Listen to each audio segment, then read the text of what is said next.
Ngayon po, sino ang bumibisita dito sa mga kabataan na to? Meron ba kayong nakikita na posibleng involved na sumusuporta sa kanila? Kanina po may mga abogado po nga pumasyal sa kanila dito, mga 7 abogado po ito para tignan po yung kanila pong sitwasyon. At ito po yung miyembro ng mga party list po natin. Anong party list po yon? Kanina po nandito po yung Akbayan Party List, nandito rin po yung ACT Teacher, nandito rin po yung Gabriela. Sila po ay wala namang kinalaman dito sa grupong to at nagbibigay lang ng tulong legal. Tama po ba? Pati po sa nakuha nating impormasyon, may mga miyembro po sila doon sa mga nahuli natin. Nakasama sa riot?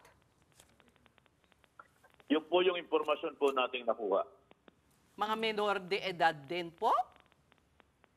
Sa ngayon po, hindi ko lang po ma-qualify kung may mga minor de edad doon. Ang masasabi ko lang po, meron po silang mga miyembro na nahuli din po natin.